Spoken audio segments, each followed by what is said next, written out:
SIBO, Jojo. SIBO. Ah, SIBO. I've heard so much about it lately. Really? I've heard about it like for the past 60. All right. Yeah, So it's coming into the vernacular. Everyone's talking SIBO and what's SIBO? Do I have SIBO? And what do I do? And how do I change my diet? And can I do gaps while I'm on SIBO? Will that help, or should I change to a different diet? Or all of that. So we thought we'd bring you some information and some light on the topic. Who's our guest, Jojo? Lynda Griparic. She calls herself a self-professed poo whisperer. She's very good with helping people through constipation issues. Yeah, she's a naturopath in northern New South Wales. Ballina.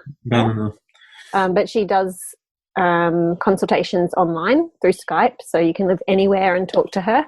Yeah. And she was so clear in the way she explained everything, and very very, very helpful. So I think she would be great to help you if you do have more questions.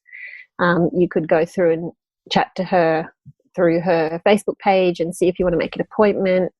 But she has apparently a lot of success helping people with constipation and SIBO. Oops, sorry. Dog. Is that Peppy or Isaac? It's Peppy. Peppy, stop it. Joe. Sorry, I think the mailman's coming. All right, I'm going to pause this. Pause. Peppy. Sorry about that. The dog was barking, so we had to edit that bit out.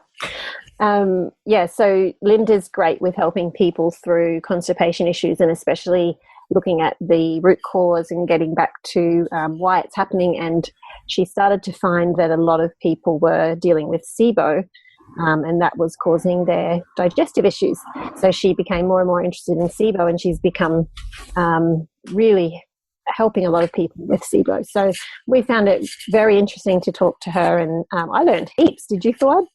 Yeah, absolutely. And I just really like her clarity and her approach. It's very much in line with our way of thinking, and she's a bright human being, and very holistic in her approach, and she's got a tailored approach to dealing with different individuals. So even though she says there is a type of protocol that she recommends, but it gets tailored per person, because you can have all sorts of different things going on at the same time, and she helps you out with that kind of stuff. But I think the first thing to do is to have a listen to this podcast and get educated on this topic, see if the symptoms of SIBO actually match up with what you are experiencing yourself, or if you know somebody who is experiencing these symptoms, you can tell them.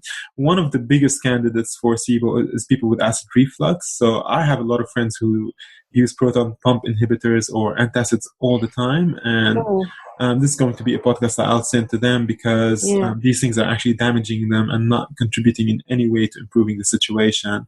So she gets into that kind of detail there and talks about root cause and the different approaches that you can take with SIBO, the testing that you can take, and how you should transition into a diet throughout dealing with SIBO and afterwards as well. So really great episode on this topic, and we hope you're going to enjoy it. Before we move on, just a quick reminder that we have life-changing food on our website, quirkycooking.com.au, which is our cookbook. It's all whole foods, gluten-free, with recipes for the Thermomix and also conventional methods. So if you like the show and you'd like to support the show, purchase a copy of our cookbook from quirkycooking.com.au, or you can also buy some really cool quirky aprons that we now have on the website. So we got quirky and loving it aprons, which I'm loving wearing. Yeah, such a good apron, isn't it? It is. I need to get a quirky and loving it t-shirt as well, because let's totally do that. I think that's a great idea. Yeah, the t-shirts and tote bags are in the future. We've got some Living in Synergy nut milk bags on the website too. So these are great for making your own nut milk. I've used mine for years and it's still going strong. Hasn't broken. And we've got some Solid Techniques cookware. Solid Techniques are incredible cookware that are non-toxic. They are multi-generational warranty. They have a multi-generational warranty, which means that your great-grandchildren can make some cash if they break them, 300. And we give you a 10% discount on Solid Techniques if you use the coupon code 10QCP. So you can just go to the website and go to the shop And from there, just shop as you would like. Get the 26 centimeter skillet, which is my favorite, or the 30 centimeter skillet, which is Joe's favorite, or there's a sauteuse pan and the crepe pan as well. And the cool thing about these is, first of all, they're not super expensive. They're reasonably priced. You get the discount, and also you only have to purchase them once in a lifetime. So they're not like those cookware that you're going to throw out, when the starts seeping into your bloodstream and all that kind of stuff. So, and if you are a bit confused about the whole seasoning process, I did a video and it's on the Facebook page. So just look in videos on Quirky Cooking Facebook and you'll see how to do the seasoning process. Brilliant. Awesome. We should also mention the gut health program, because we do have a special code for $50 off the gut health program until the end of February. And I'm trying to find the code. Do you remember what it is? Gut health 50? Maybe. We can always put that in the show notes. But yeah, we do. That's just until the end of February. And we're working on updating that. So there's new recipes coming. We're going to be doing new videos. So that's a work in progress, because it does take a long time. It took me ages to put that program together, and it's going to take a while to update it all, but we're just constantly working on that. And so once you buy the program, you've got it forever. So you'll get any updates that come out, new recipes, new videos. It's a really good community as well. We've got how many people now signed up, Joe? In the actual program, there's over 2,000 people. In the Facebook page community, that's a closed group, there's a bit over 1,000 people. So not everybody has joined the support group. So if you're listening to this and you've joined the program but you haven't joined the Facebook group, I really recommend you do, because that's where you will get a lot of benefit, because we have Elise Comerford, the GAPS practitioner, answering questions every week in the group. You can ask your questions in there, and you've got the support of other people doing the program, and you can ask questions of them as well. So I think it's to get your money's worth on the program, you really should get into that closed Facebook group. And you can request to join on the program homepage. So head on to gaps.quirkycooking.com.au, and the coupon code is GAPS50 off. So GAPS 50 off OFF. And you get $50 off. It's 25% discount off the lifetime subscription. Really, really great results for the people who are in the program. We're seeing so much healing taking place with this gut-friendly diet, which is not too difficult, not too scary. We've made it easy for you. All the videos are there to support you. Make sure that you join in now to save money. Even if you're not ready now to start your GAPS journey, make use of the discount while it's there from now to February. And if you've got any questions on the program, send us an email to help@quirkycooking.com.au, and we'll answer your questions as quickly as we can. Yep. Awesome. So we'll move on to the podcast now. And Joe, I'll chat to you soon. Okay.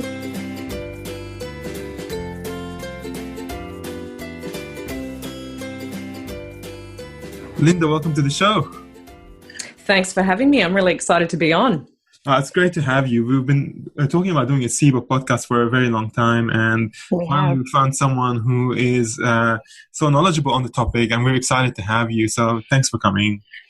My pleasure. Any opportunity to talk about SIBO, I'll take. Great. Joe, do you want to kick off with some questions? Yeah. Well, if you could just explain, first of all, a basic overview of what SIBO is. Yeah. That would be great. Thank you. Fantastic. Well, I'm going to keep it really simple, because it is pretty simple. It's when normal bacteria relocate from the large intestine into the small intestine. Now, in the small intestine, we're not supposed to have a lot of bacteria. They're mostly supposed to be in the large intestine. And so when it relocates into the small intestine for various reasons, which I'm sure we'll get into, it can cause a whole host of problems. So these bacteria, they feed off particular foods and they cause gas. And that gas, that hydrogen and methane gas predominantly, cause a whole host of issues for the host. So, digestive issues that we would normally see with IBS like people, so constipation and or diarrhea, belching, reflux, lots of bloating, especially after fibrous food, even things like restless legs and, systemic symptoms, so leaky gut and, food intolerances and all those sorts of things. And I could go on with the symptoms, but it can contribute to a whole host of symptoms for the host. Can you just give us a little bit of picture in terms of biology, how the gut looks? So like, where is the small intestine located compared to the large intestine, and how does that sort of work? Does it go up? Does it go down? These bacteria, what does it look like? Yeah. So good question. Great question, actually. And so I guess the digestive system comprises of the esophagus, which is like the food pipe, and then you've got the stomach, and then you've got the small intestine, and you've got the large intestine. So the stomach and the small intestine is where we do a lot of the breaking down of our food and the absorption of our nutrients from the food. And it's also where we clear a lot of that bacteria.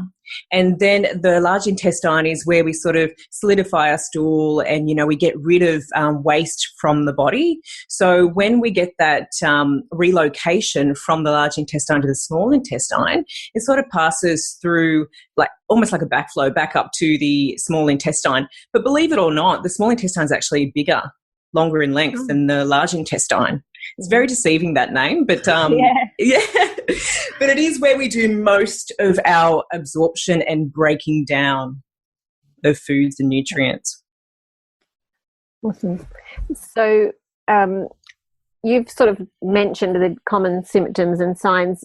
So like you said, it can be quite similar to IBS. Totally. Totally. And in fact, about 60% of people with IBS actually have SIBO. So how will they know? They have to so get tested. Breath test, 100%, because, you could be stabbing in the dark. But I think, the gold standard at the moment, and none of the tests are really perfect, but the gold standard at the moment is the hydrogen breath test, which is used for SIBO. And that tests for if there's hydrogen or methane present. And these particular gases are only really produced by bacteria. They're not produced by the human itself.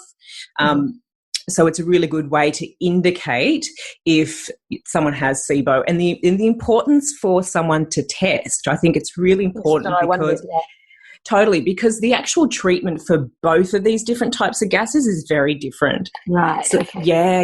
And you also want to make sure, obviously, that there's and what I will say, and we'll probably get into this a little bit later, that SIBO's often not the only thing that's going on. Usually it's a secondary condition. Yeah. So there's many reasons why you would get tested, but I think with IBS, if you've tried multiple things to really get on top of your digestive symptoms in particular, and it's not getting anywhere, then I would look at getting a test just to eradicate that likelihood. So you can just look at treating the symptoms, but also treating the bacteria in the small intestine and looking at preventing a relapse of SIBO, because it is very likely that SIBO can relapse if you don't deal with the actual driver to why it's happening. And do you get the test through your doctor? Some doctors can get it. Yeah, absolutely. And you know what? Your health practitioner can advise you on where to get the test done, but certain companies like SIBOtest.com by Dr. Nirala Jacobi, she's actually got those tests available on her website, and she uses the gold standard Quintron testing method. So patients can actually go and get that test themselves. It's excellent. But what I would do is I would get a practitioner to interpret the results, because it can look like just graphical jargon, and then they can actually just advise you on, treatment, or if it's not present, let's look at what else might be going on. So looking at the small intestine and the bacteria that grows in it, and we're saying like it's a SIBO, like it says small intestinal bacterial overgrowth. Does that mean that this is bacteria that is normally there, but there's too much of it, or is it a different type of bacteria that's coming in? What's going on inside the small intestine? Yeah. So it's actually it is normal bacteria, but the bacteria doesn't belong in the small intestine. So it actually belongs in the large intestine. So the problem here is that it's translocated. So it's relocated into the small intestine where it's not designed to be. Okay, so this is not particularly virulent bacteria, so it's not actually bad for us in our biology, but it's just where it lives now, it's causing problems. Is that? Totally, yes. Okay. So the problem lies in the fact that they're actually good bacteria, but they're in the wrong place, and the small intestine is not equipped to handle a large amount of bacteria, and then that can cause a whole host of issues in the body. Does the small intestine usually have some kind of defense mechanism around this to stop this from happening? And does that kind of get impaired in some way, and that's why SIBO happens? Or yeah, I'm interested to know why does it happen? Yeah. Oh God, there's so many causes. I love getting into the causes. So, and it's a forever evolving topic as well. So SIBO, there's just stuff that we learn more and more about it all the time. So there's a few ways in which we get rid of bacteria. Absolutely. So, enzymes, your pancreatic enzyme, the enzymes that live in the brush border of the small intestinal lining, and also things like bile from the liver and gallbladder. So they are, outside of helping really break down foods, they're quite antibacterial, and they help to reduce the growth of particular bacteria too. So I guess some of the known causes that we know of driving SIBO conditions is things like food poisoning or gastroenteritis. Let's try to say that a few times. Yeah, so, 3 times very quickly. Yeah. So basically what happens there, which is really fascinating, is that if we have an infection of some sort, our immune system creates this response, and it produces this, what they call the anti-CTB, I don't even know the word of it, to be honest, I won't even try to say it, but so it mounts this response to the particular infection, but this particular response, it can actually affect the ICC, which is the interstitial cells of Kajal. And so basically what they do is that they work with the vinculin protein that's found in the small intestinal lining, and that particular protein helps with the movement in the small intestine, and that movement is called the cleansing wave.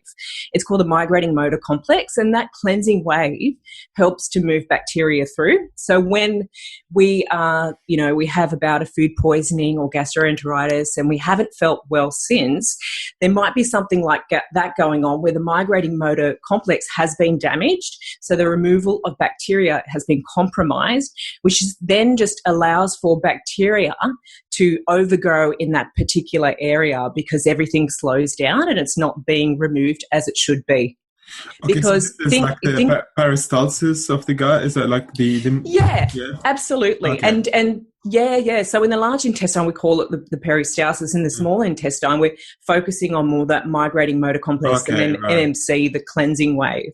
And things are a bit slower in the large intestine because that allows for that growth of bacteria, but that's where it's supposed to be. In the small intestine and the stomach, it moves a little bit quicker. So that's one of the causes. That's one of the main causes, the food poisoning or gastroenteritis. So guaranteed, if someone's sort of had a big bout of food poisoning a long time ago and they just haven't felt well since, and they've had a whole host of digestive symptoms since, and maybe some other neurological stuff, then I'd look into SIBO. The other thing can be if there's something, say, anatomical or structural going on. So if there's been a surgery to the abdomen of some sort, or removal of the gallbladder, or cesarean, all that sort of stuff, laparoscopy. Try to say those words. So all of these things, anything that can kind of interfere with the anatomy or structure. That's around that area, 100%. And you know what? Last I checked, 508 million people suffer worldwide with SIBO. Wow. How huge is that? The diagnosed ones as well, yeah? Totally, yes. And do some people just have it in a small way and they just think it's just me, I'm always gassy or something? Do they just realize? That just goes with health, doesn't it, though? Like I see that all the time where people have just sort of put up with it for so many years. Oh, yes, I've had constipation, or yes, I've had bloating. Yeah.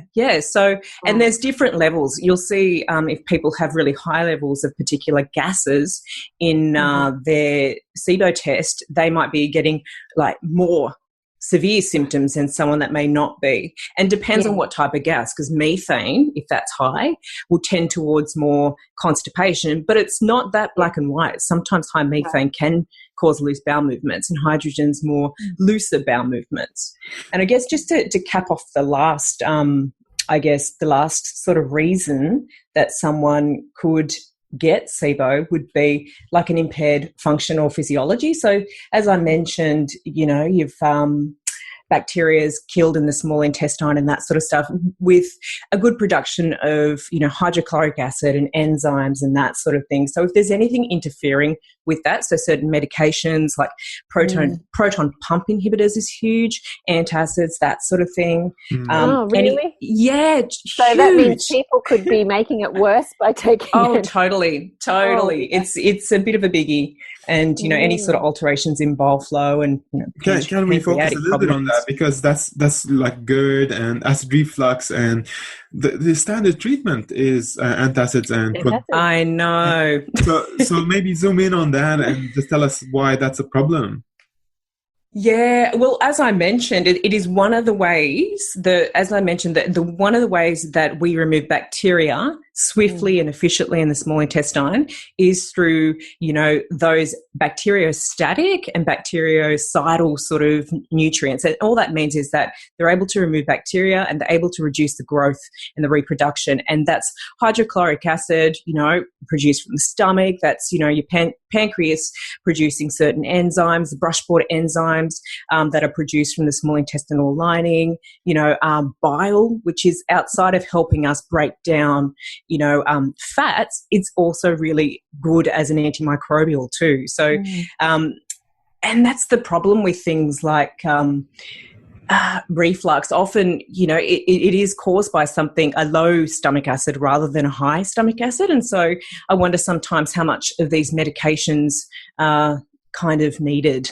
And, they could be doing themselves a disservice. But other medications as well can really interfere with, narcotics and anything like opioids and that sort of stuff, because they can kind of damage the muscles and the nerves in the, the lining of the small intestine. And so anything that's going to really compromise that function of the cleansing wave in the small intestine, that helps to push on bacteria through. Lynda, I remember maybe 5-6 years ago, I follow a naturopath called Chris Kresser online. Yes. It's really good. And he talks about SIBO a lot. And he talks about how, low hydrochloric acid is contributing to acid reflux, and it affects like the sphincter function, so that the acid actually goes back up to basically through the esophagus, and then you feel it burning you. And he says that quite often it's needed that you should add or supplement with hydrochloric acid, and that kind of scares people off, because I've got a few friends with acid reflux, and they go, "What do you mean? I've got enough acid. You want me to take more hydrochloric acid?" And that are going to make the symptoms worse. So what does that kind of, I know there's many different ways of treating SIBO, and we'll get into all these different ways a little bit later, but maybe the hydrochloric acid aspect can be focused on a little bit here, and just tell us how sort of it might help control this reflux, as opposed to the what sounds like a really good idea is to neutralize the the acid as it comes up, but no, we're saying that we should have more of it. Can you just talk a little bit more about that? Yeah, and is it necessarily a case of more, or just having it in the right amounts? Right. Yeah. So I think what I will say about those digestive aids and support with SIBO treatment, you may want to look at either bringing those in straight away, or waiting towards the end, where we really look at prevention and maintenance, because otherwise there's too many things to focus on. But there's certainly gentler supplements that you can sort of start taking that really support the production of hydrochloric acid. But I guess the only way to know, and I was listening to Alison Seebecker, who's a bit of a queen in SIBO, talk about this, and because someone had asked a very similar question, and she said, look, it's hard to know whether someone has low or high unless you actually get the test done. There's a specific test done, which I don't really know the name of, to be honest. But if someone's really concerned that they'd be taking something that's going to promote hydrochloric acid, I would suggest to them just to get that test done so they know for sure, and just educate people around why it's important to have good levels of sufficient levels of hydrochloric acid for more the breaking down of foods and definitely for, that antibacterial, antimicrobial component of it. So this small intestinal motility seems to be one of the bigger factors, really, and the ones that you'd sort of look at first to support the movement, so that kind of wave movement is performing well, and then things are moving correctly, and then that controls the bacteria. And does that mean that there's not a specific population of people or like some genetic predisposition to this? It's just that physiological I guess movement gets impaired in all sorts of different people. Many ways. Okay, right. Okay, so there's not just like a specific segment of people or genetic, something like that. Is there any? To be honest, I'm not aware of a genetic predisposition. But, having said that as well, there are so many conditions that can either be driving SIBO or can be, in concurrency with SIBO, like at the same time you might be experiencing things like hypothyroidism or diabetes or whatever it might be for various reasons. So, in that instance, indirectly, people may have a genetic predisposition to some of those things, but not specifically for that I'm aware of, not specifically a genetic problem with the MMC, for want of a better word. Okay. But But I mean, there's so many things that can be done to support SIBO and to get on top of it. And you mentioned like those things like diabetes and low thyroid, and these sort of like in many cases these are autoimmune issues for people. Yep. Do you see in your practice a lot of crossover? So people who have SIBO start exhibiting autoimmune symptoms or things like that? I see that. I see that with every single patient I get. There's rarely just one thing going on. Like there rarely is. There's often, it's a process of starting somewhere and starting with, and I don't want to use protocol, but it's good to have a system, and then you obviously tweak it for who's in front of you, and that you will always tweak it for who's in front of you, but you have to start somewhere. And you'll often find if you're starting with supporting the overgrowth of bacteria in the small intestine, you're going to be helping them improve their uptake of nutrients like fat-soluble vitamins, because you can imagine if your bile acids have been impaired, then you're not going to be able to break down fats well. So that means you're not going to be able to break down and absorb those fat-soluble vitamins like vitamin A, D, and E, which are hugely important for gut function as well as the immune system, and, brain function as well, and other sort of nutrients you might commonly find compromised because someone has SIBO is things like your B vitamins, like B12 and, iron and that sort of thing. So I think it's a good place to start, because you'll start to get people absorbing nutrients better. So therefore other symptoms and signs may kind of fall away a little bit or reduce, and then you move on to the next. I think, it's very rare that I'll see someone that I don't suspect has got more than just, as I said, SIBO is quite often like a secondary condition. There's often other things going on. So it's a process of just peeling off the layers of onion, like there it really is. And and I just often start with obviously gut health, because that's just something that I am absolutely passionate about, and I often find that brain health is supported by it, and hormonal health and all that sort of stuff. And so I think it's a good place to start, and then you kind of start working on those other subtle things or those other things that might be going on. Do you think that this has really become more prevalent in the lately?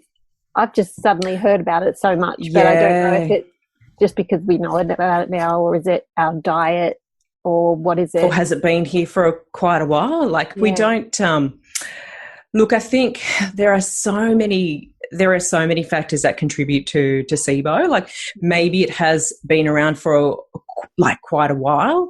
I think certainly the medications, the levels of stress maybe has increased for a lot of people. So if someone's in that sympathetic dominance, it's going to be affecting that their, the parasympathetic nervous system. So that vagus nerve that really supports digestion and all that sort of stuff. So I think, definitely environmental, definitely stress, definitely medications that may be increasing over the years. But, it is just something that I guess that's forever the case with the health industry, constantly finding new conditions, you're constantly finding new ways to treat it. If it's constantly evolving. If we've labelled IBS for a long time, but then people weren't getting better, then there's this element of SIBO.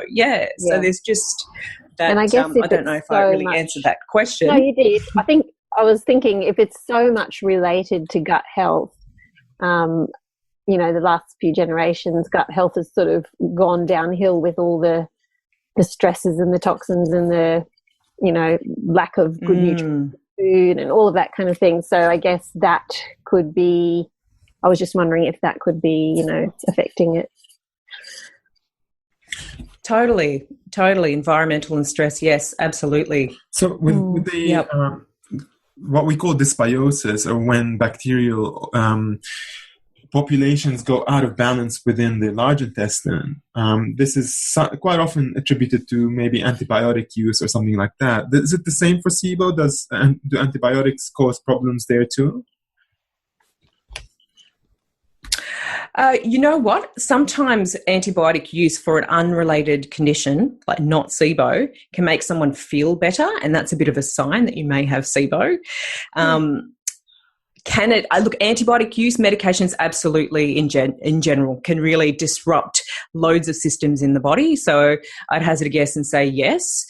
Definitely, as I mentioned, those things that affect hydrochloric acid production, like your proton pump inhibitors, antacids and that sort of stuff, and opioids and narcotics, anything that's going to disrupt that, as well as anything that's going to disrupt the nervous system and muscular function in the small intestine. It's probably a good time to get into the treatment, actually, because we talk a little bit about antibiotics, and because it's quite a fascinating area, the treatment of SIBO. Because we always see SIBO as being, antibiotics as being quite a bad thing, and often it is. Certain types are quite negative. They have a negative impact on our health. Whereas there are a few ways that you can actually treat SIBO. So the three main areas of what we want to do with treatment is we want to obviously treat the symptoms. We want to help someone feel better. We want to treat the bacteria, and we want to prevent a relapse. So we want to treat the driver.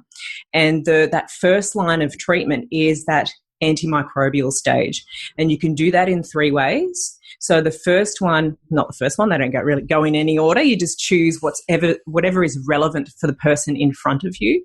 But you can go the natural antimicrobial route. And so that's various herbs, like berberine containing herbs, allicin containing herbs, and that's just a component from garlic. There's, neem, and there's oregano. And then you've got your pharmaceutical antibiotics, and that's generally what's being used is rifaximin as well, and it depends on the type of gas. So rifaximin, if it's hydrogen, if it's methane, then you're going to need to use two, the rifaximin and the neomycin, or metronidazole for some people. But what I will say here is rifaximin, there's been many studies that show that it actually acts as a eubiotic. So it's actually beneficial to our flora. And it does. The beauty of rifaximin is that it doesn't cause antibiotic resistance, and it doesn't often cause yeast overgrowth, because that's sometimes the problem with these antibiotics, that we will then have an overgrowth of fungus, like we'll have thrush, or we might have oral thrush or vaginal thrush or whatever it might be, because of the use of the antibiotics and because we're eradicating the bacteria. And so there are some benefits to taking rifaximin, and it doesn't get into the system, so it doesn't cause systemic symptoms. Now, the neomycin, it is localized to the small intestine and the large intestine, but it does come across things like your antibiotic resistance. So what I will say is that, and then you've got the stop me if I'm going too fast, I just get a little bit excited. So the third one is the elemental diet. And so that's basically like a powdered form meal replacement. So for about 2 to 3 weeks, generally 14 days, but if you need an extra week, and that will depend on your retest, you may need to go 3 weeks. And that's just a basic formula of amino acids, a sugar component, so your glucose or maltodextrin and/or maltodextrin, and a fat component like MCT, and then vitamins and minerals. And the idea of the elemental diet is that you're actually feeding the host without feeding the bacteria. So you're starving the bacteria, but you're getting nutrition to the host. And the problem with elemental is that it doesn't taste great. And, there is and it can be prone to things like die-off reactions and everything. And in general, when you're treating microbes, you can tend towards a bit of die-off, depending on the person, depending on the level of severity of the gas and that sort of thing. So those are the three main treatments. Die and they release some toxins in the body, and then totally, yes, okay. yeah. So mainly when the bacteria is killed off, those bacterial cell walls, like the fragments, are just sort of floating around in the body, and they can release things like LPS, lipopolysaccharides, and endotoxins, which can cause systemic problems like leaky gut and food intolerances, and make someone feel nauseous and unwell and that sort of stuff. So, we generally do like to tell people to expect a little bit of it. Otherwise, they'll just throw in the towel and not continue on. Sometimes it might only last for about, 3 days, but sometimes it can last for the entire duration. Everyone is so different, so their response is very different to these things. Sorry. Go, Jo. No, I just want to know with the powder, it's not completely a meal replacement, is it? It is actually. No, it is. It's got your macro and what was that? So if it's like 2 or 3 weeks, that's all you have? That is all you have, all your meals. Yeah. I know. But I'm very fascinated by it because I haven't personally used it on a patient yet. It's not readily available in Australia. There's some places that do it. It's a little bit tricky to get. You can make your own. Alison Seebecker has got her own formula online, but I don't personally. I think it's a bit too fiddly for patients, and it's not been tested, I guess. And so you want something that's sort of a formula that's specific for that. But the beauty of elemental diet is that it works really, really well. So with some of the treatments that we do with SIBO, what's quite common that we see in a retest is that their levels will drop. This will probably mean nothing to anyone, but you'll see the difference when I compare it to the elemental diet. So when we retest, we'll often see their levels of a particular gas drop by maybe 30 parts per million. But if you look at the elemental diet, Alison Seebecker has actually seen up to 150 parts per million dropped in the levels of gas. So it's really effective, and it's hard work, but those that have done it have said that they would do it again because they've had reduction in symptoms and they've had great results. So, but again, all of these 3 ways of treating will depend on the person in front of you. And it's a matter of, okay, we're going to retest after 4 to 6 weeks. Has the levels of gas gone down? If not, do we need to move to another form of antimicrobial? Is the person reacting, getting lots of die-off? Maybe we need to move to rifaximin. It's just really working with the person that's in front of you and seeing how they're responding and going with that. I'll try to get a sort of a large picture of what's going on with this treatment to see. So you're trying to firstly reduce the count of the bacteria in the small intestine so that it doesn't cause all that gas, and then the gas is actually causing all these symptoms. And also you're trying to manage the die-off so that the host or the human being who's actually experiencing this problem isn't reacting badly to what's going on, and the quality of life isn't badly affected. And then during that time of treatment, whether it's on the antibiotics or the diet with meal replacement, the bacterial count is certainly going to drop in some way or another. But then you're saying the relapse is going to become an issue because we're looking at a motility issue in the small intestine, and it doesn't correctly anyway. So then how do we address that? And one particular question I have around this is that we know that celiacs have a high percentage of them have SIBO. And we know that, for instance, gluten is a problem when it comes to the motility of the gut, and it affects it really badly. So then what do we do in terms of ensuring that people's gut movement goes back to normal, and what kind of diet does it look like afterwards? And thank you for bringing that up, because it's not just the supplemental or medication that we take. The diet is a huge part of it. And, there's various diets that can be used for SIBO, and I'll get into the prevention, it'll all tie in.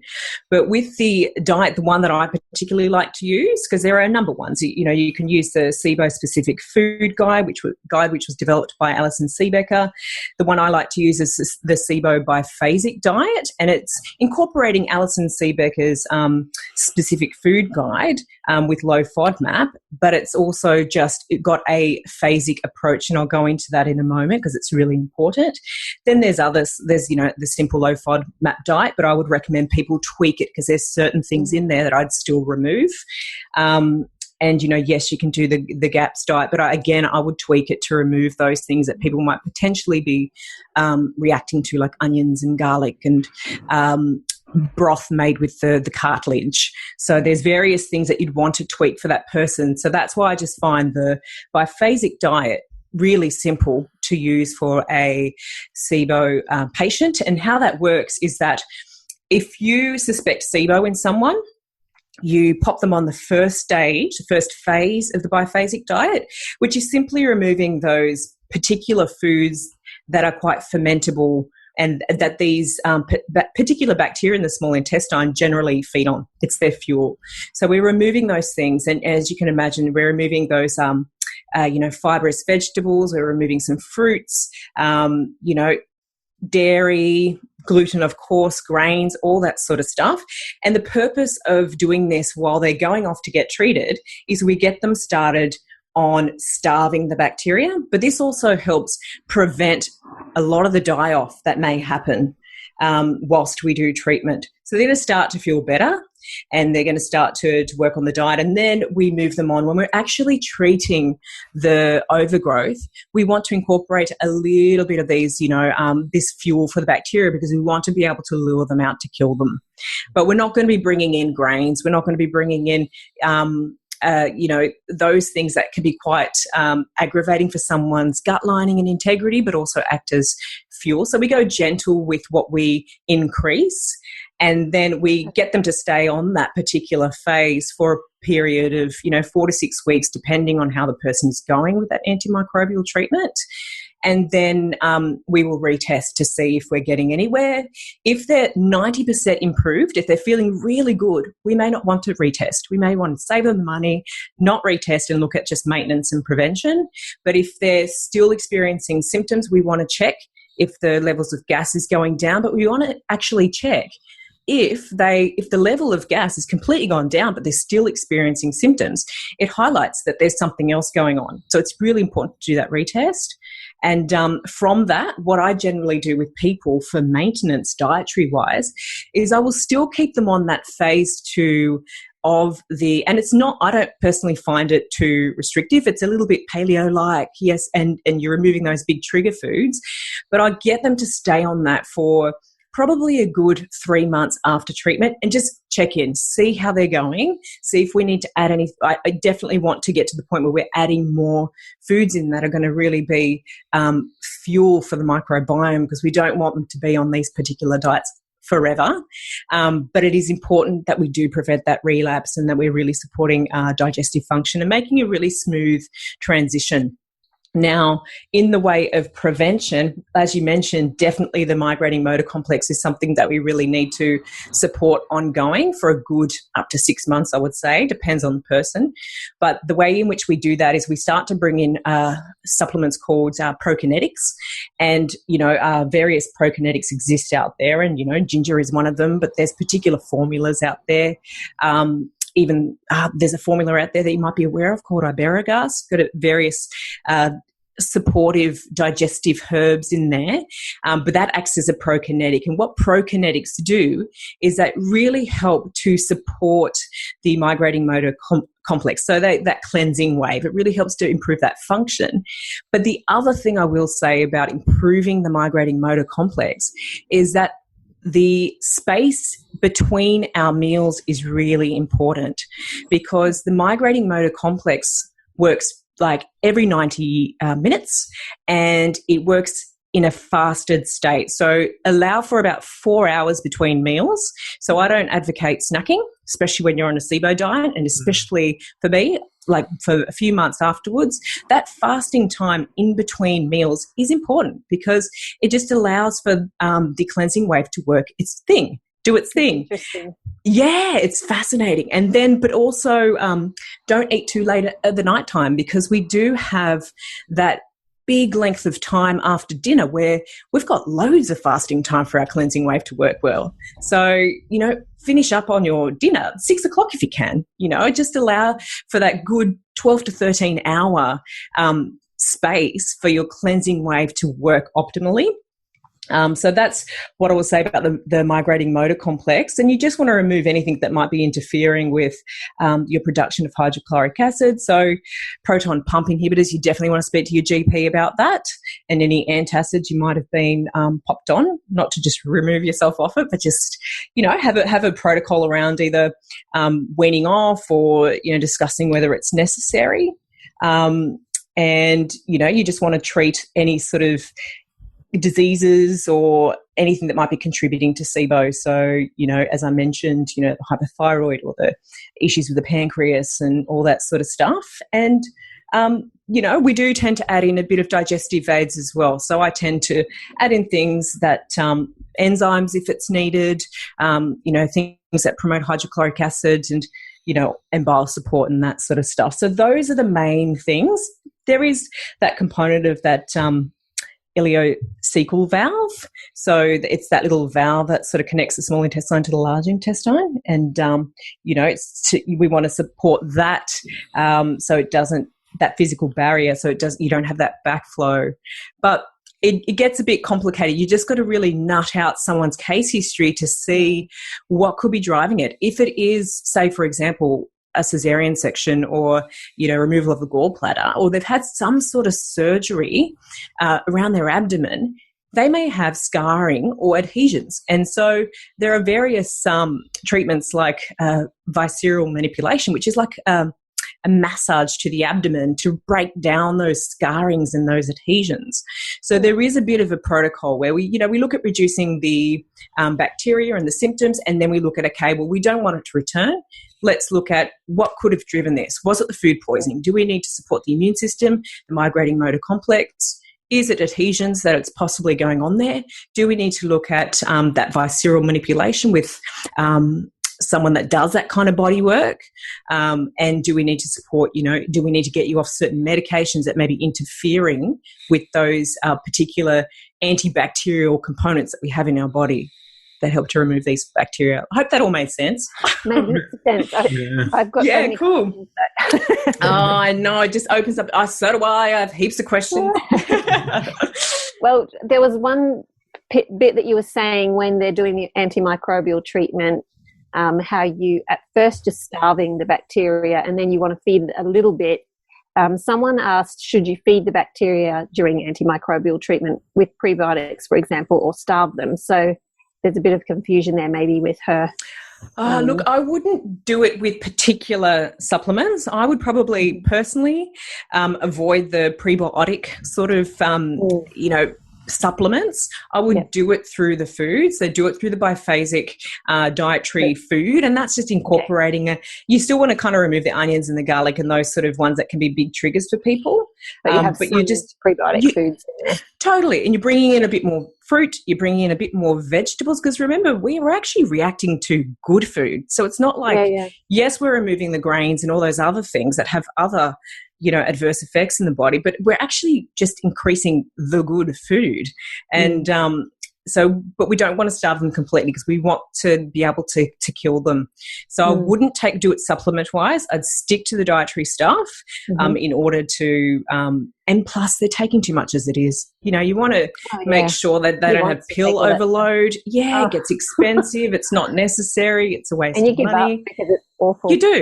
Take a bunch of stuff. You absolutely do. I'd rather treat things with food. Yes, and there's so much that can be done, and people will start to feel the difference already when they're like, actually, I do feel better, but I won't say that that's always the case because everyone responds different. If you're kind of, you've now got a fungal overgrowth, then you're going to be experiencing symptoms and be feeling a little bit unwell. You could feel great. You could feel a little bit unwell. You could have a return of some symptoms. Like, it's not so black and white, sadly. It's just about really communicating with your health practitioner and saying, okay, well, this is what's going on. Yeah. Is it normal? Is this to be expected?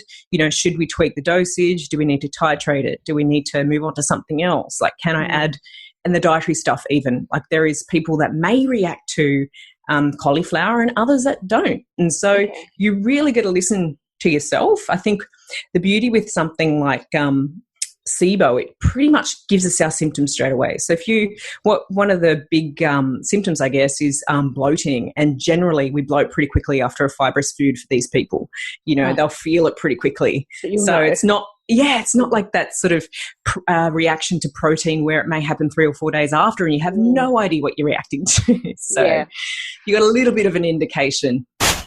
Can I ask, you go ahead for one, and then I'll ask this question from Christina.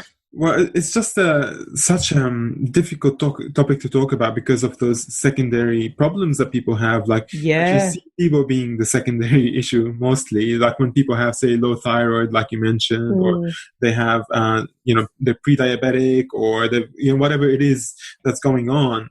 What's happening to people when you put them on a SIBO-specific diet? Do you see improvement in the other stuff at the same time, or is this something then you deal with later? Often, yes, definitely. Often you will find other sort of symptoms resolve.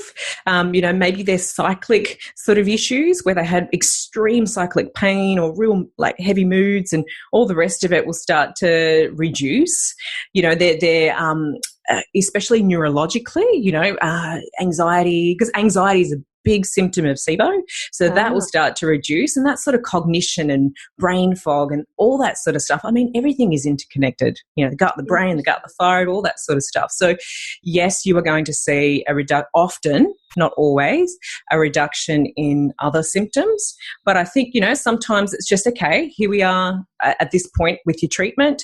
We've resolved the SIBO. We're on to maintenance now. Is there anything else going on that you want to work on, And I think it's just, look, there is so much to gain from doing this kind of thing if it exists, because as I said, it just affects the way in which we uptake all the goodness in our foods, and the way that we remove bacteria, and the way, how it supports our gut lining and integrity. So all of those things, when compromised, are going to affect so many systems in our body. So yes, I mean, often you will see a resolution or even just a reduction in some other things. Great. That's really good because, you get to kill 2 birds with 1 stone, which I really like that, Totally. Yeah.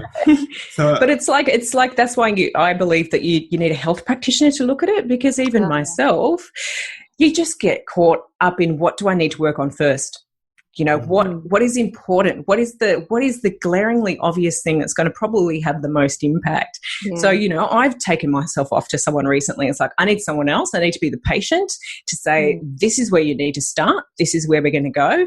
And then we'll just gauge where you're at. I think it's really important not to just try to work it all out yourself, because it just you can feel like you're doomed. There's too much going on and you don't know where to start.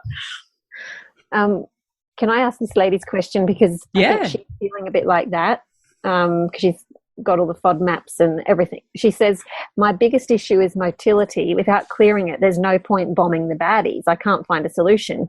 Histamine is an issue and hormones. I backed off FODMAPs but but wasn't told I needed them still, so it made it worse. Did a parasite SIBO cleanse with wormwood, increased FODMAP tolerance, added them slowly back in, but I think yeast is an issue as the cleanse made space for it to take over. It's forever frustrating. So I've read SIBO just comes back unless you change the environment of your gut. So how do we make the gut environment inhospitable to SIBO growth? Yeah, it looks like she's done a lot of research on it. Yeah. You know, she's, you know, the way in which she's speaking about how the, you know, the fungal overgrowth can take over. Again, I would get someone, there is like the way that I like to work is very systematic. You know, we look at this and then we look at maintenance and prevention. And sometimes we can't get to what the driver is. Sadly, we can't, you know, sometimes, you know, on paper, taking their case history, like I really don't quite get right now why this is happening for you, you know. So I think it's and sometimes it's glaringly obvious. So I think working with the practitioner so they can look at the fungal overgrowth, they can look at certain supplements and certain lifestyle changes and stress-related changes that you can do to support bowel movements, because, you know, she wants to start feeling better too and not recycling the hormones and all the waste. But there are certain things you can do outside of treatment, absolutely, you know, whether it's breath work or, you know, vagal tone exercises or, you know, movement's huge. And so, you know, you want to be, I guess, coached by someone with what are the options, and then you're absolutely restoring the state of the balance and the diversity in your gut with that flora. I don't know if I answered that question, and it's hard to really answer that question if it's not your patient sort of thing. That's right, yeah. But with the FODMAPs issue, like so many people that we meet are told by their doctors to go on a FODMAPs diet. Do you think sometimes this happens when people actually have SIBO and they're sort of told, well, just get off all the FODMAPs, and that makes things worse? Is that? Well, it's, I guess the one thing that these diets have in common, like the specific carbohydrate diet, the low FODMAP, the GAPS, and the, you know, the what's the name, SIBO specific food diet and the biphasic, is that they all have that reduction of carbohydrate. So that's going to benefit to some degree. Yeah, but there is, I think with the low FODMAP, I don't think that it is enough for someone with SIBO, because it still contains like oats and corn and quinoa. So it's got some grains and it's got some starches in there. And that and those polysaccharides, for one of the better word, they can be quite aggravating for someone that does have SIBO. They're like fuel. So I just think it needs a tweak. It's not the wrong diet, but it definitely does need a little bit of a tweak for the person that has SIBO. And that's, again, why I love the biphasic, because it incorporates low FODMAP with the specific carbohydrate, and it's just tweaked. And again, you just want to look at, if someone says, well, I'm allowed to have this on the list, but I'm still reacting to it, take it out, you know, or if I'm actually okay with this, if I, and exactly, like really hone in, and that's the beauty, I guess, of working with people. Nothing gets me more excited when people really become aware of, actually, no, that doesn't feel good, or yes, I can tolerate that, and I've been able to tolerate that, and I never used to. So, you know, just really starting to gauge what, because we're not going to react. It's just a guideline. Like, it really is. We just need to tweak it. Same with GAPS, same with anything. You've got to tweak it to suit you. But with the motility issue, I think you said that you help people with that. Is there anything different that you would say to them if they're very constipated? Oh, there's lots. And I guess that's why I stumbled into SIBO, because I was specialising in constipation. And, you know, lo and behold, SIBO, you know, those methane-dominant people can tend towards constipation. So then I was starting to see people that weren't actually getting better with the fibre that I'd recommended and all those sorts of stuff. And so, like, it was just inevitable that I went down this route. But there's so many avenues to take with constipation. I think, again, you've got to look at the drivers and, you know, medications, stress levels. If there's like a muscular or nerve issue, again, things like diabetes can interfere with the muscles and the nerves.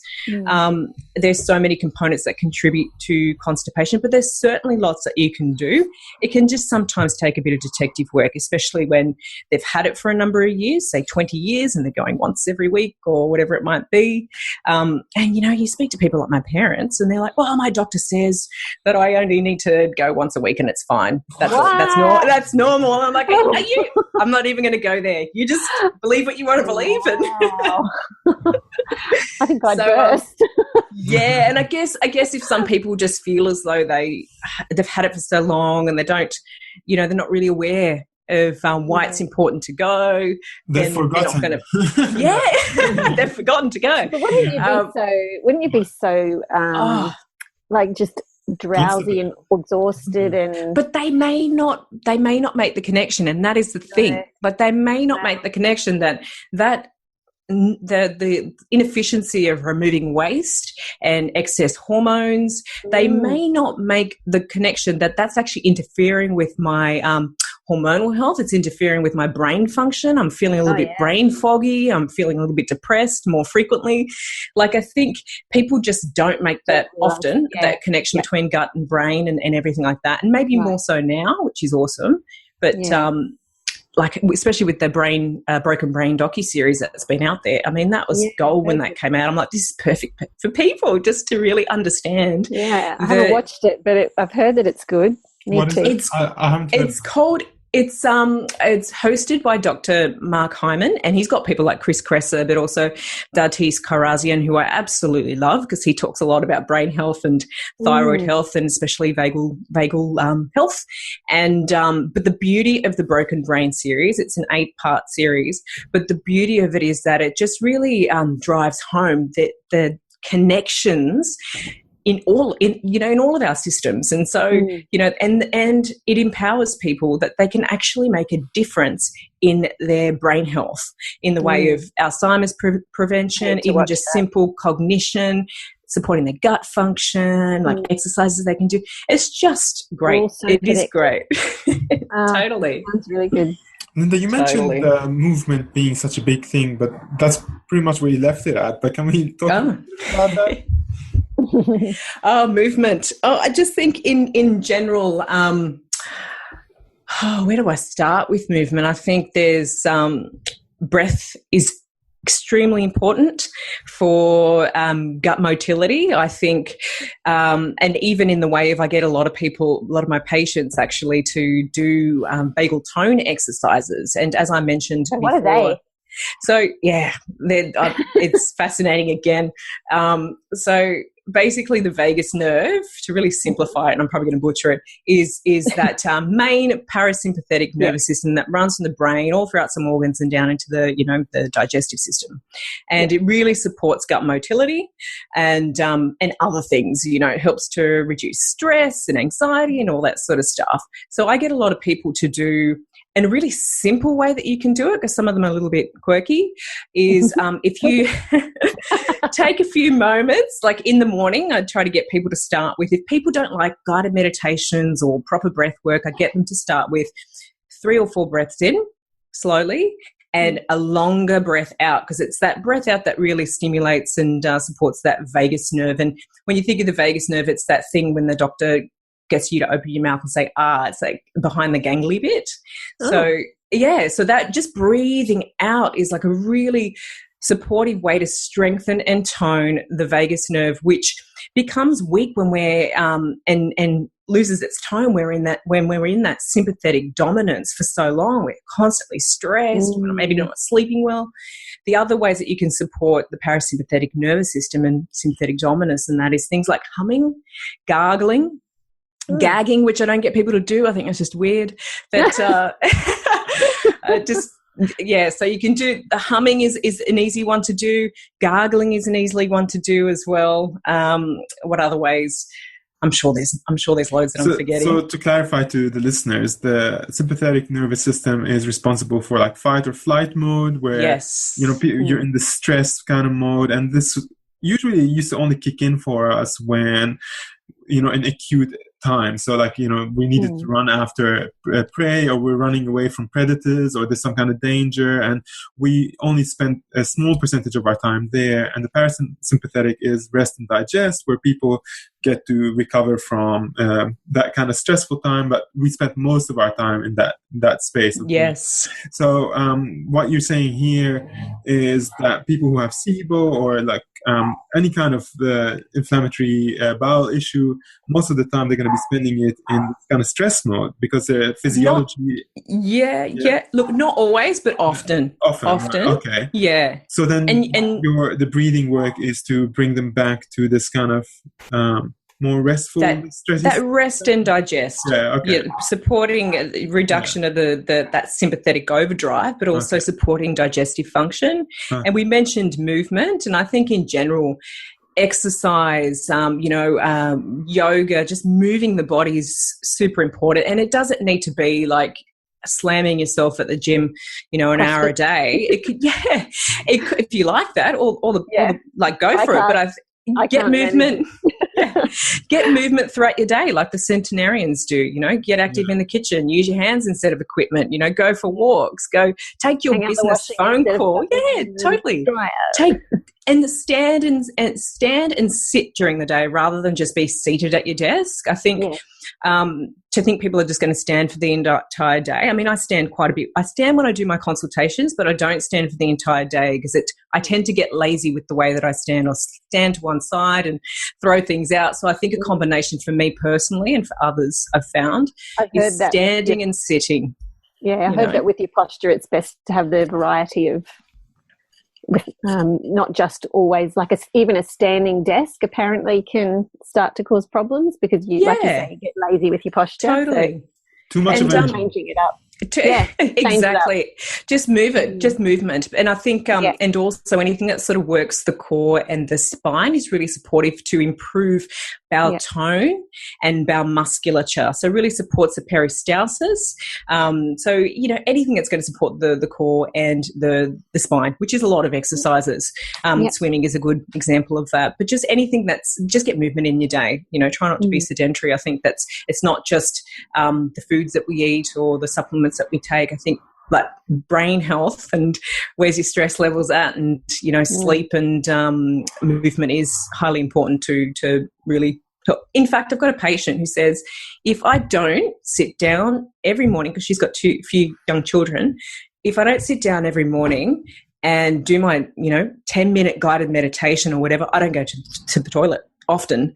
So wow. Yeah, and it just goes to show that a big driver for her poor motility is a sympathetic dominance. Is that stress response? Is that jump out of bed and get going? Crazy. Yeah, which is not a friend of mine either. I mean, travel and running out the door is not a friend of mine when it comes to bowel movements. So I'm really aware of my triggers. So I think people really start to become a bit more aware of what sort of triggers them. Can I just ask, can you do the diet? And someone wanted to know, can you do the diet and not use the antibiotics, and would it still work? No, the diet alone does not get rid of the SIBO. Right, okay. Definitely not, unless you're doing the elemental diet. That's a different story, because it works just like an antimicrobial. Like, in fact... Okay, so you can take the powdered supplements. Yes. Which... and that's a good thing to bring up, actually. The elemental diet, during that time, you wouldn't take additional antimicrobials with it, because it has that antimicrobial action. It is starving the bacteria and feeding the host. So, but definitely the diet alone, the SIBO diet, will not get rid of definitely won't get rid of the driver, but it's just going to be probably reducing some of the symptoms, but not really reducing a lot of the gas, not to the levels that you want it to be at, where you can function sort of, feeling great. I'm wondering, I'm a big fan of fasting. I just actually finished the 4-day water fast. Yes, I listened to the podcast. Yeah. Oh, awesome. So, just wondering whether there's there's room for something like fasting when it comes to SIBO, because it sounds to me like if you do a fast and you're not actually feeding that bacteria, whether you're doing the elemental diet, which like the elemental diet sounds great, so that people continue to get nutrition and be able to function throughout their day and go to work and do that kind of stuff. But if do you know of any science around fasting and SIBO? Is it something that's shown up? I don't think there's a lot. It's not something I particularly recommend to the people that I treat. Okay. But what I will say is, and especially, and one of the reasons that I don't do full fasting with people is that when we're taking some of these antimicrobials, you can probably feel a little bit off. And so sometimes you feel a little bit better when you're taking them around food, or, you know, you're supporting other things in the body. So that's one of the reasons. And I want to ensure as well, like I'm obviously fascinated with bowel movements, but with I want there to actually be studies done on bowel movements during long-term fasting, because what I often find with people, and I could be very, very wrong, it could just be in a small group of people and I haven't done any studies, is that when some people fast, they don't often have they often miss days where they go to the bathroom.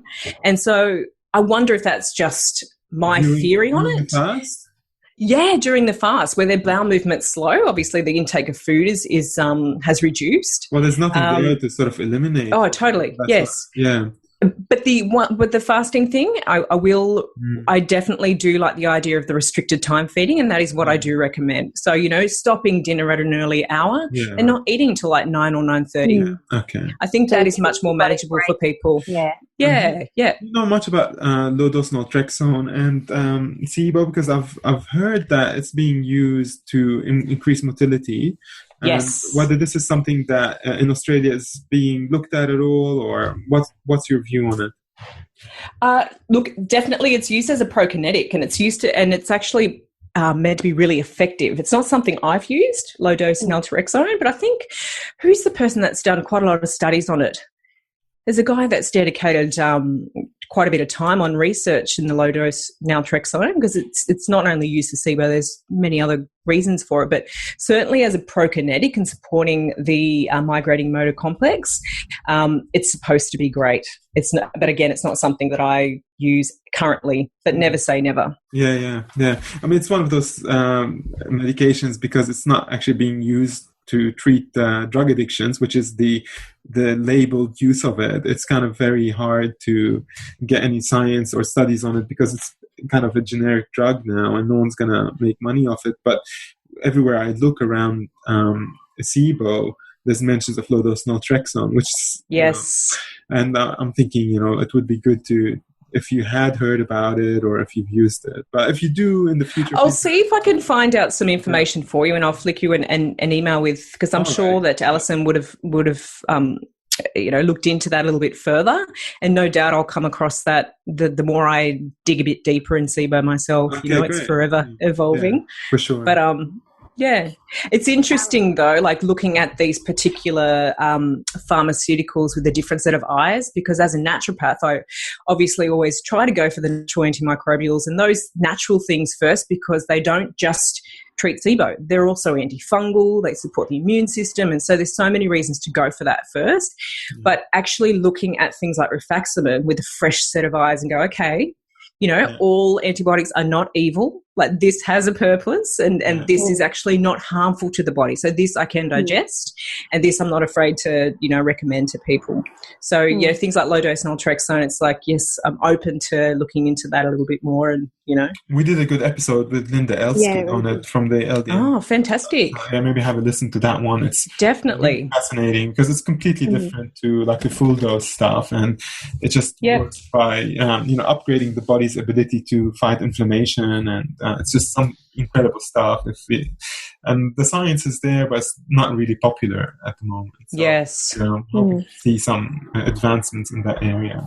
No doubt. Yeah. It's just, stuff coming up all the time. Absolutely. Jo, do you have any more questions? Yeah. One lady says, I've just finished treatment for SIBO. I still have my reflux symptom of a burning throat. I'm thinking it's the lack of stomach acid as a cause. Will apple cider vinegar help? Again, I'd probably look at fungal overgrowth. I'd probably look at other things that might be going on.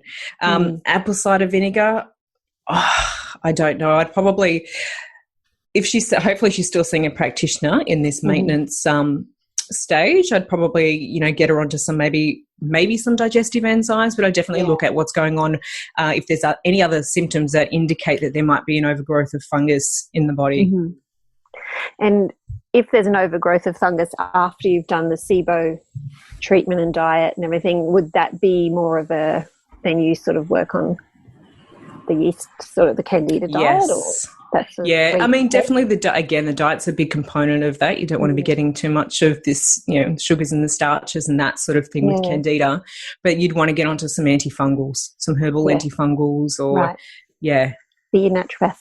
and you want to also look at, because the fiddly thing, I know I'm conscious of the time too, I feel like I'm waffling on, but the Candida side of things is that they're prone to having biofilm, and so and that's that matrix sort of thing that sort of lives outside of the bacteria, and then it's we need to break through that in order to get rid of what's underneath, and so you want to make sure that you're eradicating things like Candida and fungus well, and you're using biofilm disruptors and stuff like that. I guess it's like you were saying, it's where do you start? You figure out which one to start with, and then as you work through, you may have to work on another issue and totally. So yes, totally. To support the immune system.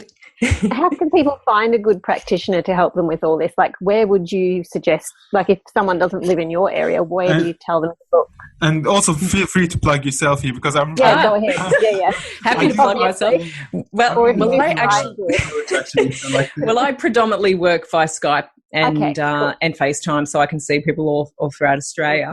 But if you jump on SIBOinfo.com, Alison Seebeker's website, I think she's got a section on there that's got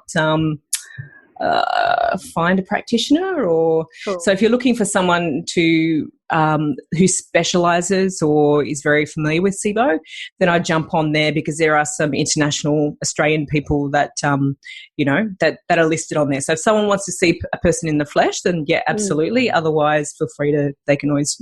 But I mean, you don't really have to, do you? I mean, it's easy enough to use Skype these days. And it's convenient, absolutely, for a lot of people. I think the only disadvantage for some is that some health funds don't provide rebates for Skype consults at the moment. Really? But I think that is changing. So I think you need to see, they would like for you to see the patient in the flesh once, and then you can jump on Skype or FaceTime or whatever. But if you've started off seeing someone, Skype and FaceTime, then you may not get that rebate. I don't see that to be a problem, to be honest. Lots of people, if they have connected with you and they're ready to just do the work, I don't see them to have an issue with that. It's just the odd few that, obviously you pay those rates for a reason, and you want to be able to get something back. But hopefully that'll change. I think it will. I just have one more question from a reader. Yeah. She just sent it through now, and she's like, am I too late? So I said, quick. She said, I've had chronic diarrhea for a number of years and have tried all the current healing diets under the guidance of my naturopath, and I'm also trying SIBO. I have cortisol levels that are off the Richter scale. Any thoughts? Well, again, I'd see if she does have SIBO. So she said that she's trialling SIBO. Has she been tested? Is she on the diet? Where's she at? Have you been tested? Has she been tested? And also she had like a comprehensive stool test to see if there's anything in the large intestine, because that's what the stool test tests. Yeah. It'd probably be a little bit more complicated, but it sounds like, she's looking at the things that it could be. Yeah. So that's a good start. But again, it's really hard to answer those questions because it can be cause for And that's the shitty thing about SIBO though, that the symptoms itself could be anything. Like it could be anything, so very similar to IBS, very similar to gastroparesis. Like there's so many conditions that could present with these digestive and neurological symptoms. So how much does the test cost? The test is actually only, from memory, I tend to just do the lactulose. There's different tests that you can do, the lactulose and the glucose and the fructose, but generally you can get away with just doing the lactulose because it does the whole small intestine. The glucose just does the upper half. And so sometimes when you get the lactulose test back and it's negative but you're still not convinced, you still think there might be a SIBO going on, then you can do the glucose to make sure. But it's around about, I think, in in total with freight and all that sort of stuff, about 220. So it's not horrendous for the lactulose, but it can save you money long term just throwing things at whatever's going on and trying to Band-Aid treat it. So, okay. All right. She didn't. Podcast of your own. Can you tell us a little bit about that and what kind of stuff you talk about there while we wait? Oh, what was that? Oh, my podcast? Yeah. Hasn't happened yet. Okay. No, it's definitely, well, it's going to be called, I'm hoping no one's got this name, Love and Guts. Okay. So, yeah, I didn't want to just be doing gut health. Obviously, it's a big part of what I do, but I love anything to do with brain health and mindset. So I'm going to bring on, selfishly, the people that I recommend to my patients. And, when it comes to, say, for example, if I could get Dartis Karazian on, Jesus Christ, that would just be fantastic. But I am getting a guy on who's fantastic with vagal tone work. So that's exciting. And, just looking at mindset, looking at gut health. So it hasn't actually happened yet, but it will happen. Hopefully I'll have it launched by mid-February. So look out for it. Thanks for plugging that. No, that's all right, because I've seen that you had that in your email signature, and I'm also was checking out your blog and looking at what you have written there, because if you go to www.Lynda Griparic, is that how you say it? Yes, perfect. Blog. Linda's got a whole bunch of really excellent blog posts there that you can check it out, and also links to previous podcasts that she's done. So go have a look there. But that's also where they find you if they want to book you in for an appointment? Yes, you can book it in online, or just send me an email if you've got any questions, and just all my social platforms like Instagram and Facebook. People just get connected through various ways these days, don't they? So however you feel, just get in contact. We'll put some links in the show notes to all these things as well, and so that people can actually get in touch with you, because I think a lot of people will be super interested to talk to you. I really love this podcast with you, because you're really comprehensive, and you have this it's not a one size fits all kind of perspective, and never is. So it's really refreshing, and it's really good to see how much clarity you have around it, despite the fact that it is a very vague kind of topic in terms of the difference between every individual. But it still gives I think you've given a really good overview so that people can go, okay, now I know what I need to do next. Yes, and that there is a systematic approach to it, and I think that's the biggest thing. It just needs to be tweaked for you as an individual, but there's a way to get on top of it. That's right. Yeah. So is your schedule available for all our listeners to be harassing you over the next few Totally. Go hard. Are you prepared for this? Absolutely. Fantastic. And I look forward to hearing your travels with the fasting. I'm so fascinated by it. Yeah. Same. I'm really excited. If you're happy to share your experience with bowel movements, that'll be fantastic. Yeah. Like I actually, he has. My digestion has been. Oh, you have? Oh, fantastic. No problem. Because maybe I should get you guys on to talk about that. That'd be great. My digestion's become so much better since I fasted. And I think, to be honest, for me, like it scares me to a degree. Not scares me, but I have years ago when I was a teen, I had an eating disorder, and so the idea of starvation, like for me, it's not starvation. But I see that form of control, like it's and not in myself, but with also other people, just having that mindset around food and that control over food. I would much rather someone be doing the restricted diet where they're fasting overnight for a longer period of time than going without for days, because then they're like, well, the only way that I can get to this weight or to this health is by fasting for 10 days. And so I'm very conscious of people's mindset and mental health around that sort of stuff. But again, it's probably just stuff that I need to get over. I think it's really with the fasting, you have to have the correct approach to it mentally. So for me, it was about being with it throughout the whole process, not really sort of neglecting the fact that I'm fasting and going, I'm just waiting until the fourth day comes and then I'll be lighter and healthier and all that. No, it was throughout the whole process. I was really tuning into my body, listening to what it had to say. So it really fostered a really good dialogue instead of, having it's thought to be like some kind of starvation. No, it reestablished foundation. And there's numerous benefits. I mean, they keep coming out. So absolutely. Absolutely. Yeah. But no, we'll definitely would love to hear more about your journeys with it. That's for sure. Yeah. Well, fantastic. Well, Lynda, thanks so much for coming on the show. I think we probably get a whole heap of questions from this podcast. We'll just send them to you. Go ahead. Yeah. So thank you so much for having me on the posts on social media, so that you can address the questions yourself, and you could create some relationship with our followers as well. So thanks for having me. Would love to. And thanks so much for having me on. And by the way, I am enjoying life-changing food. We were gifted one from Marcus Pierce, and anyone that has cabbage and bacon in one of their dishes, I love. That's a European background coming out. Yeah. I didn't realise you were a friend of Marcus's. There you go. Yes. Oh, that's lovely. Beautiful. That's awesome. All right. Awesome. Thank you. Well, thank you so much. We've been needing these questions answered for a long time, so we really appreciate it. My absolute pleasure. Thanks for letting me talk about it all. All right. Well, chat to you soon. Thanks a lot. Bye. Speak to you later. Bye. This has been a production of TheWellnessCouch.com. Check us out on Facebook and join in the conversation on Facebook.com/The Wellness Couch. Subscribe to each show on iTunes and check us out on Twitter. The Wellness Couch, streaming wellness into your lives.